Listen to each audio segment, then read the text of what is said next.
ఈ రోజు కలెక్టరేట్ వద్ద మున్సిపల్ కార్మికుల ఆధ్వర్యంలో ఏఐటీయూసీ ధర్నా నిర్వహించడం జరిగింది.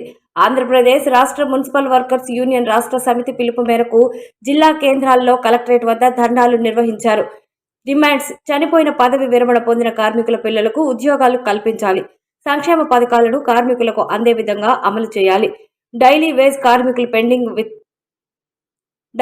కార్మికుల పెండింగ్ వేతనాలు ఇవ్వాలి. ఇలా అనేక డిమాండ్లతో ధర్నా నిర్వహించారు. ఈ కార్యక్రమంలో ఏఐటీయూసీ జిల్లా ప్రధాన కార్యదర్శి యామాల మధు, సిపిఐ జిల్లా సహాయక కార్యదర్శి నందిపోగు రమణయ్య, సిపిఐ నగర సహాయక కార్యదర్శి సయ్యద్ సిరాజ్, ముక్తియార్, అంకయ్య, నారాయణ, వెంకటేష్, మున్సిపల్ వర్కర్స్ తదితరులు పాల్గొన్నారు.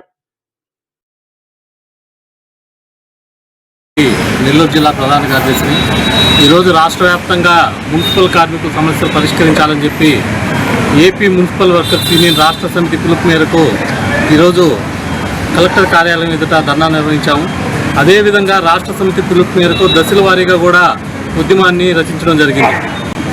21వ తేదీ అన్ని మున్సిపల్ కార్యాలయాల ఎదుట ధర్నా నిర్వహించారు.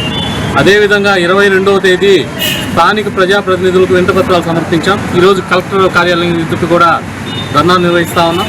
అదేవిధంగా ఇప్పటికైనా సరే ఈ రాష్ట్ర ప్రభుత్వం స్పందించుకుంటే జూలై 7వ తేదీ చెలో విజయవాడ కార్యక్రమానికి కూడా పిలుపునివ్వడం జరిగింది. ఎందుకంటే ఈరోజు రాష్ట్ర వ్యాప్తంగా కూడా మున్సిపల్ కార్మికులు వాళ్ళకి సరైన సంక్షేమ పదాలు అందకుండా ఇబ్బంది పడుతూ ఉన్నారు.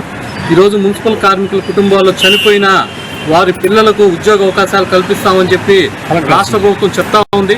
కానీ ఎక్కడ కూడా అది అమలు చేసే పరిస్థితి కనపడటం లేదు.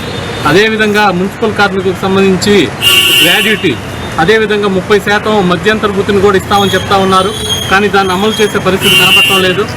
ఇంకనైనా సరే ఈ రాష్ట్ర ప్రభుత్వం కార్మికుల సమస్యలపై వెంటనే స్పందించి వాళ్ళ న్యాయమైన డిమాండ్లు ఏవైతే ఉన్నాయో వాటిని పరిష్కరించాలని చెప్పి కోరుకుంటా ఉన్నాం.